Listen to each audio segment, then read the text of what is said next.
उपवास कर लेना, तो जितनी 64 आदि जितनी बड़ी बड़ी सेवाओं से भोलेनाथ रीझ जाते, उस व्यक्ति पे ऐसे तत्काल रीझ जाएंगे। लेकिन कल की पूजा में विशेष ध्यान रखना, कल उपवास अवश्य करना है, और उपवास भी 24 घंटे का होना चाहिए। कई बार लोग होते सुबह करते हैं, शाम को तोड़ लेंगे, अन्न खा लेंगे। ऐसा नहीं करना, 24 घंटे का उपवास होना चाहिए। आज से आरंभ किया तो अगले दिन तक, तो वो उपवास मान्य होता है, वो भोलेनाथ को बड़ा प्रिय होता है। दूसरे दिन अमावस्या के दूसरे दिन आप पारायण करें, तब कथा श्रवण करनी चाहिए। कौन सी कथा श्रवण करोगे? भोलेनाथ के विषय में आती है, शिवरात्रि के विषय में, कि एक बार एक भील अपने घर से भूखा प्यासा शिकार के लिए लेने के लिए मां शादी को जंगल से लेने के लिए गया। उस दिन ऐसा उसका दुर्भाग्य कि पूरे जंगल में घूमा पर उसे कहीं भी कोई शिकार नहीं मिली। अंधकार हो चुका था, लेकिन जंगल में लेने के लिए, शिकार को लेने के लिए इतना अंदर चला गया, वियावान जंगल था, रास्ता भटक गया। अब हिंसक जीव जंतु का उसे डर लगने लगा, रात्रि में कोई भी हिंसक मुझे खा जाएगा। तो उसने सोचा सुबह होते ही निकल जाऊंगा, कम से कम किसी ऐसी जगह पर रुक जाऊं जहां मैं सुरक्षित रह सकूं। और वो एक पेड़ पर चढ़ गया। और सौभाग्य देखिए, यही फागुन मास चल रहा था और घनघोर रात चतुर्दशी की, सौभाग्य से उस दिन महाशिवरात्रि थी। और वो जिस पेड़ पर चढ़ा था वो बेल का पेड़, बिल्व पत्र का पेड़ था। रात्रि के अब उसे कहां नींद आए, भूख से प्यास से, सुबह भी उसने कुछ नहीं खाया था, घर से बिना खाए निकला था, और रात्रि आरंभ हो चुकी थी। उसका बिना किसी कारण के ही शिवरात्रि व्रत हो गया।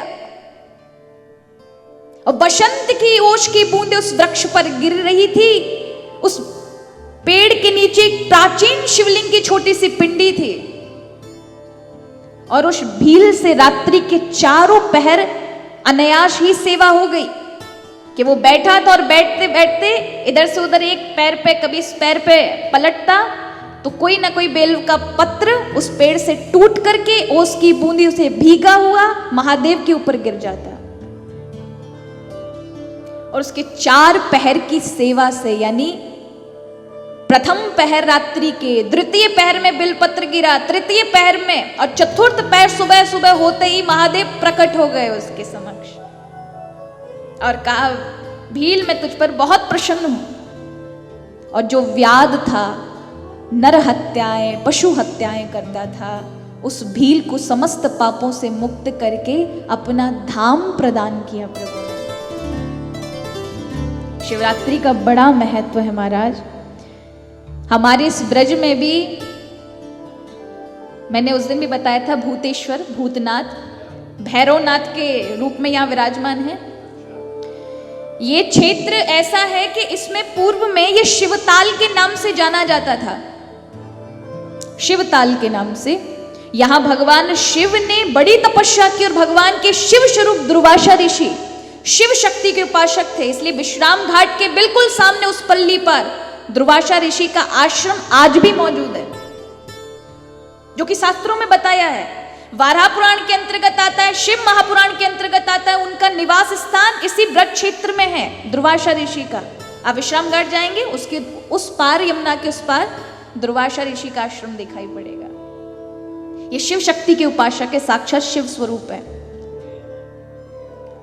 और यहां पर एक आलंब गोत्रीय चारुशीर्ष, जो इंद्र के मित्र थे, इनको आलम्बायन नाम से शास्त्र संबोधित करते हैं। इन्होंने इस मथुरा क्षेत्र में भगवान शिव को प्राप्त करने के लिए तपस्या की है, इसलिए ये मथुरा मंडल भी शिव क्षेत्र में ही आता है। और हम मथुरावासी ब्रजवासी है वे कि तई महाराज हमें तो बड़ी खुशी है। और वो खुशी यह बात की है कि पूर्व में शिवलिंग बिल्कुल ऐसे सपाट होते थे, लेकिन मथुरा ऐसा क्षेत्र है जहां से शिवलिंग के अंदर मुख आकृति प्रकट करने की पहली प्रक्रिया आरंभ हुई थी।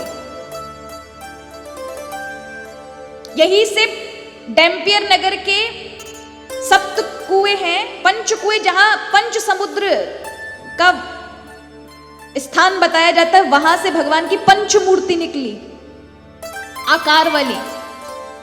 कई बार खुदाई के अंदर भगवान की सुंदर सुंदर आकृतियां शिव की निकली हैं, जो आज भी हमारे मथुरा के राजकीय संग्रहालय में आप जाकर दर्शन कर सकते हैं।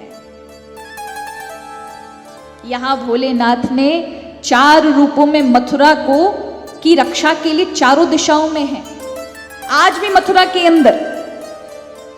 और वो कौन कौन सी दिशाएं हैं? गोकर्णेश्वर, पिपलेश्वर, भूतेश्वर और रंगेश्वर। ये मथुरा मंडल के चारों प्रधान जगहों पर भोलेनाथ विराजमान हैं। और तो वृंदावन में चलाओ तो गोपी जी बन के बैठे, गोपीश्वर। कामवन में चले जाओ तो कामेश्वर। सुनहरा गांव में चले जाओ तो स्वयं किशोरी राधा रानी ने भोलेनाथ को हार पहनाया है सोने का, इसलिए नाम गांव का सुनहरा पड़ गया।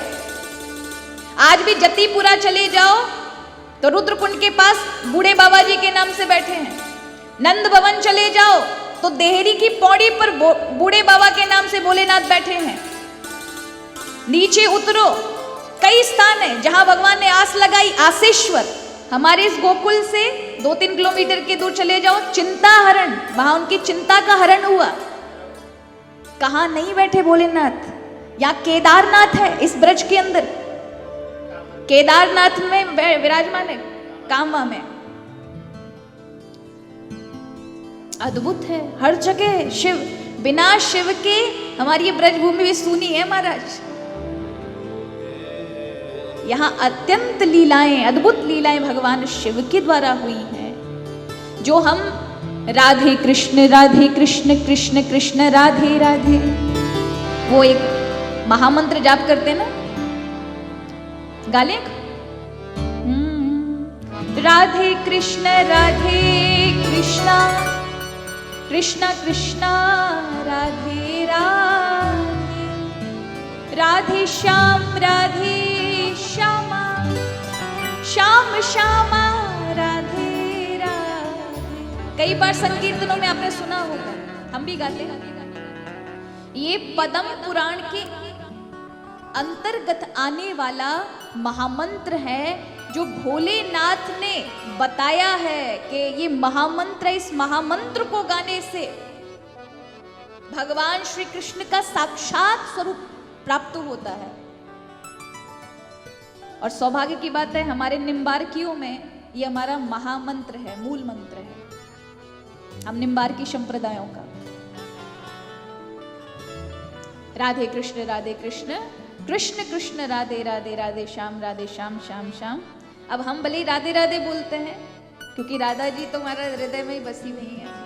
वैसे हमारी संप्रदाय में राधे श्याम बोला जाता है, राधे श्याम राधे श्याम, पर अंतर कोई नहीं है। तो कृष्ण की भक्ति यदि पानी है तो भी बिना भोले को पाए ठाकुर जी मिलने वाले नहीं है, उनको गुरु बना लीजिए।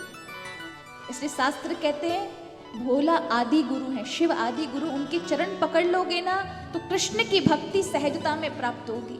किसी भी देवता को रास में आने का अधिकार नहीं है भोलेनाथ के अलावा, और जो जिसका अधिकारी होता है वही आपको पहुंचा सकता है। अरे नरसिंह स्वयं भगवान के भक्त थे, लेकिन भोलेनाथ ने उन्हें रास में पहुंचा दिया, भगवान से मिला दिया। कितने सारे भक्तों को मिलाया है। भक्त कहता भी है, हे शिव शंकर काशी वाले, लीजो जी खा